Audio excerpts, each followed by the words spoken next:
This question from Twitter user Zoom Call Saul. Thank you, Zoom Call Saul. Will stablecoins be actively used in the retail space? What is the advantage of a stablecoin over using Apple Pay, Cash App, or such payment apps?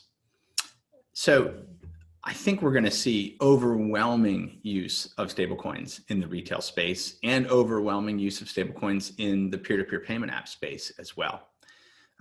Until very recently, the maturity of public blockchain technology really wasn't there to enable this, nor was the regulatory clarity there for large established financial technology firms, fintechs, including companies like Apple and Square, PayPal, Revolut, Tencent, Alipay, all these types of firms around the world and markets around the world. The regulatory clarity wasn't there. We're seeing that come into place, and we're seeing third generation blockchains that can scale to tens of thousands of transactions per second. So from a scalability and a kind of clarity for how financial institutions can engage with this coming into play, I think we're going to see rapid acceleration in this space, in particular over the next 12 to 24 months.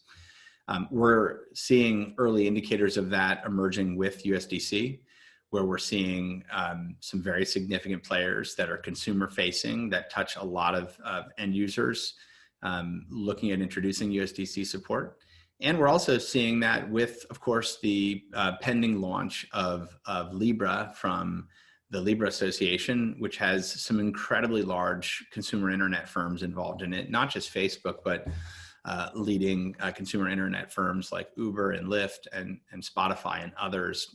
And I think with the rollout of stablecoins that are available in a really broad range of popular consumer internet applications, it will come much faster than people realize that people are using stablecoins. And there are advantages to this for a lot of things. I think the most obvious advantage is speed and cost. Stablecoin transactions on these new third generation blockchains, and I would include Libra Payment Network and the Libra blockchain as a third generation blockchain example. Architectures like this, and then public chains, permissionless chains, are supporting scale that allows for transactions to happen nearly instantly with settlement finality in seconds or less in some cases, and at a fraction of a penny as the cost of settlement. So those advantages are significant for users. It can take a lot of cost and speed and friction out of payments. The settlement finality on a card transaction is actually days or weeks, even though it may feel faster. And the costs are quite expensive. And those costs are borne by businesses that subsidize your loyalty points and marketing programs, and that pay pretty significant fees to accept payments, oftentimes as much as 3% or more. So I think the benefits are very significant. The benefits in peer-to-peer are even greater. Today, we live in a world of what I call walled garden peer-to-peer payment applications. You can pay someone if they have a particular app. In the world of the internet, we have interoperability. It doesn't matter what mobile phone provider you have, what carrier you have, you can always send a text message. They're interoperable.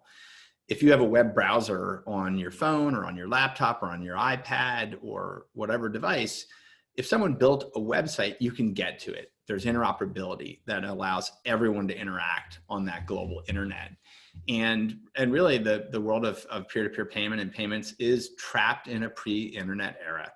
And so the benefits are going to mean that these payment apps are going to be able to pay each other. So I could use my Cash App to pay someone who uses Venmo, to pay someone who uses Revolut, to pay someone who uses another app in another country, all around the world, instantly at incredibly low cost. So those benefits, I think, are quite significant, and we'll see those play out in the coming years.